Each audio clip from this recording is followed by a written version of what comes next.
ডেবরায় কৃষকদের স্বার্থে পাম্পের ব্যবস্থা করেছে প্রশাসন। আসলে ভরা নদীতে যখন জল থাকে না, তখন জমির জল মানে ভরা নদীতে জমির জল না যেতে পারা একটা সমস্যা তৈরি হয়। তো সেই সমস্যার সমাধান কিভাবে সমাধান হয়েছে, কতজন উপকৃত হয়েছেন, দিগ্বিজয় রয়েছে আমার সঙ্গে, বলতে পারবে দিগ্বিজয়?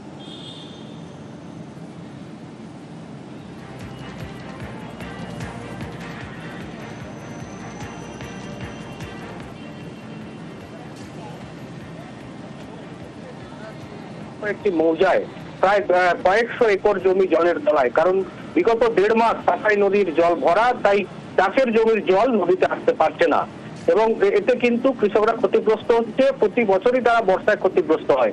এবারে কিন্তু গ্রাম পঞ্চায়েতের পক্ষ থেকে একটি উদ্যোগ নেওয়া হয়েছে, যেখানে পাম্প বসানো হয়েছে।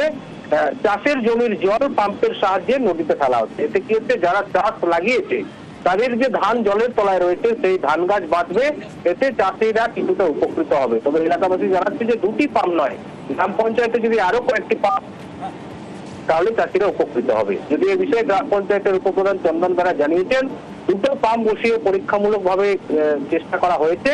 তবে যদি কাজ সাকসেস হয়, আরো 2টি পাম্প বসিয়ে পুরো চাষের জমির জল নদীতে ফেলা হবে এবং এতে কিন্তু চাষিরা উপকৃত হবে। ধন্যবাদ। প্রবল বৃষ্টি হলেও আমাদের অসুবিধা কিছু হয়নি। ক্যানেলটি আমাদের আছে, এই ক্যানেলটিতে জল পাস হয়।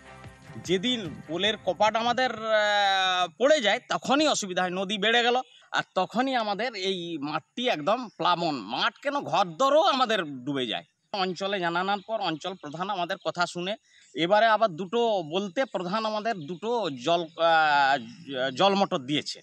হ্যাঁ, জল মোটর দিয়েছে। জল মোটরে খুব সাকসেসফুল, মোটরটা 2টো হচ্ছে, আরো গোটা 4 হলে খুব ভালো হয়। হ্যাঁ, সমস্ত মৌজার জল ওখানে এসে জমা হয় ঝাপাপুল বলে। ওই ঝাপাপুলে জমা হওয়ার পরে তার ফলে প্রচুর মানুষের ক্ষতি হয়, ধান সমস্ত নষ্ট হয়ে যায়। তাই ওনারা সবাই এসে দাবি করছিলেন। তো আমি ওনাদেরকে কথা দিয়েছিলাম যে ঠিক আছে, আমি নতুন নিউ মডেল পাম্প, যাতে এই পাম্পে আগের পাম্পের থেকে আরো 6 গুণ জল উঠে, সেই ব্যবস্থা আমি করে দেবো। 2টো পাম্প আমি চালু করেছি। ওখানে দাবি আরো আছে যে আরো 2টো দিলে ভালো হয়। আমি কথা দিয়েছি আগামীতে আরো 2টি পাম্প দিয়ে ওই পাম্পটিকে সচল করব।